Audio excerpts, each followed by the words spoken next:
All right, folks, back on the Bossman show. Stan Waterman, coach of the Delaware State Hornets out of Dover, Delaware, and the MEAC Conference coach. How you doing today, man? That was good up there in Dover, man. It's good. I'm excited. Thank you for having me on. Looking forward to it. Yes, sir. Coach, tell me this, man. What about the opportunity here at Delaware State that really stood out to you to say, hey, let me take this job and help the Hornets move forward, man? Well, listen, I'm a native Delawarean, born and raised. Played my college basketball at the University of Delaware, so very familiar with Delaware State, and just love the direction that the university is heading in, under the direction of our new president, Dr. Tony Allen, and the opportunity became available, and so I thought it was a really good time to make the move. Coach, let me ask you this, man. My dad's a coach, so I want to ask you this question. At what point in your career did you decide you wanted to become a coach? Because I know my dad wanted to coach from like he was a kid till now being 80 years old, man. So like, when did you decide you wanted to get into coaching? I think being a basketball player, somebody who's played the game your whole life, you always dream when you're a young man, you think about being a professional player, and thinking about playing in the NBA. And then I think it was at a point maybe going into my senior year of my college career at the University of Delaware, and coming off the bench and starting to look at the game through a different lens and a different perspective. Playing the point guard position, you always felt like you were a coach on the floor, so that was sort of a natural. And I just thought the next transition when you're done playing was to be on the bench and coaching, and so that's kind of when it started to happen for me. Mo, when you're a point guard, for sure, you kind of coach on the floor anyway. You're calling the plays out, you're getting guys set. So hey, you already know what's going on in the coaching. You kind of have that relationship where hey, run this play. We know when we're running here. So yeah, no doubt.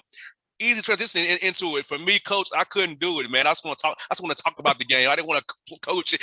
I don't have a good temperament for it, man. I'll be cursing kids out and going crazy if you don't run the right play. I said, Dad, I'm gonna be a radio guy. Now I'm not gonna follow your path, man. But again, as I said, when you're a point guard in this game, that's the quarterback on the football team, and you've been bred for that role and that responsibility. Usually a leader and somebody that's pretty vocal. So it's almost just a natural progression and a natural transition, I think. Well, definitely, coach. Let's kids, coach. For your program, how are you gonna build this thing out where you get high school guys, use the portal, JUCO guys? Kind of what's your strategy to build your roster out here in the years to come? Well, I think my preference will be to build it from the ground up. I'd love to be able to bring in guys, freshmen, high school guys, and grow with those guys and establish your foundation.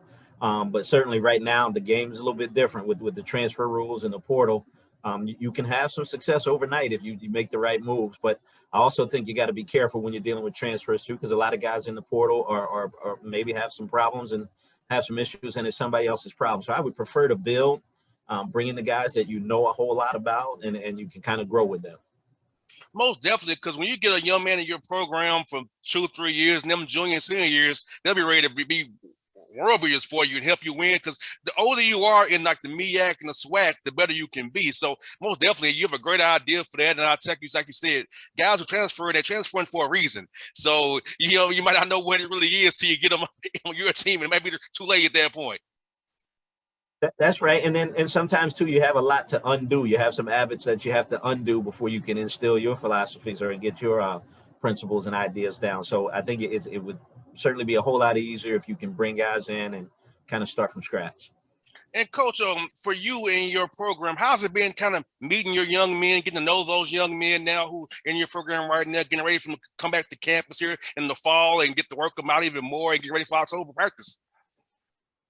It's been really interesting. I'll tell you, the fact that we actually just got into the gym this week for the first time. I've had lots of Zoom meetings and a lot of virtual meetings, just getting to know the guys and learning and speaking with them that way. But actually being able to lay eyes on them and see them person to person and eye to eye and get in the gym, we were just able to do that just this week. So I'm really looking forward to just getting to know the guys and have them get to know me and become comfortable with my ideas and my ideology of what good basketball looks like. So we're excited about that.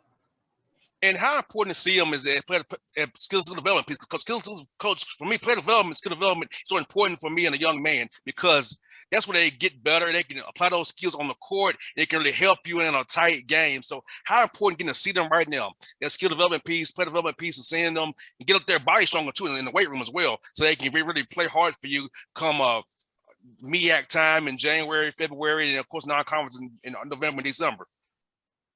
I think that's critical. I mean, your skill development, as you said, that's your foundation. Those are your fundamentals. Those are the things that you'll be able to rely on when things break down. I mean, you got some guys who are super talented and guys, some, have some talent that are off the chart, but I think you have to rely on your basics and your fundamentals and your foundation.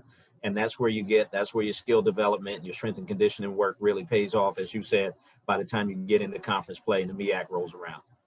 And coach, also, man, also nutrition is very important for your young men because a lot of guys don't realize your body's your temple. You gotta get your diet right, rest and recovery right. Let's talk about the strength coach and your staff helping your young men understand how their body is their temple. They need to treat it that way and don't always eat McDonald's or Burger King and always getting the fast food at Popeyes. But you really gotta put the right stuff in your body so you can play hard and defend like crazy and execute late in games.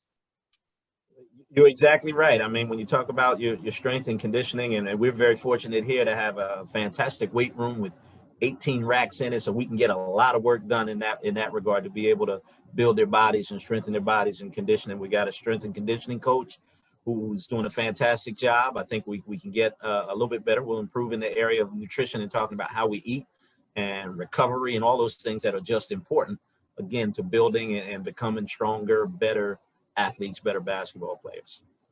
And coach, how's that non-conference schedule coming for you guys? I know, that's always a tough part for coaches scheduling things. So how's that been for you and your staff? And as you get ready to take your team out the road here in November, December, raise the money for the program as well. I think we put together a decent schedule, a challenging schedule. I think most of it was in place by the time I arrived, but we've had a chance to add a game or two. But it's a nice mixture of some games that I think will be competitive and we can build a little confidence and really kind of work on the stuff that we want to do. And then we got some games that I know are going to be really, really difficult. I mean, we're playing Penn State, we're playing at Temple, we're playing Rider. So we've got a very, very challenging schedule. But again, a lot of variances in there where we have a chance to really kind of measure where we are and see where we are. And I think really, it really is just a tune-up for the MEAC. And that's the way I want to look at it, approach that non-conference schedule, doing things to help us build and get ready for conference play.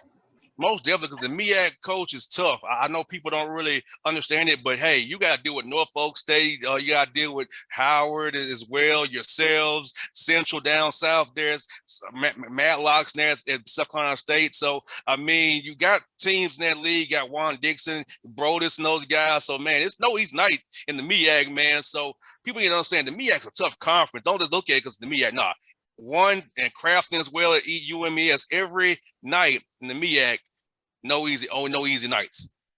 Well, I think that's one of the things that I'm most looking forward to. It makes it exciting. It's going to be a grind no matter where you go. As you said, there's some talented basketball players in the league, and there are some outstanding coaches in the league. And you've mentioned a few of them, and some programs that you know that you're going to have to bring it to be able to compete.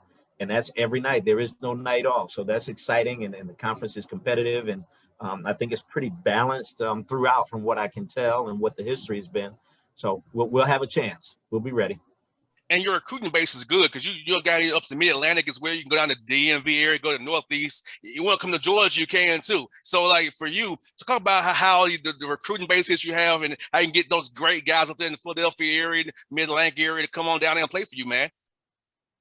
Well, I think we're perfectly situated right here in Delaware and Dover. I mean, we've got access to, you can get to Baltimore, you can get to Philadelphia, you can get to New York City, you can get to DC and Virginia, all within an hour and a half, 2 hours, and be back home. So that gives us a nice base in terms of recruiting. And like you said, every now and again, you might be able to go down in the South and find somebody who might have to travel a little bit further, but they will be able to help our program. But I like where we are.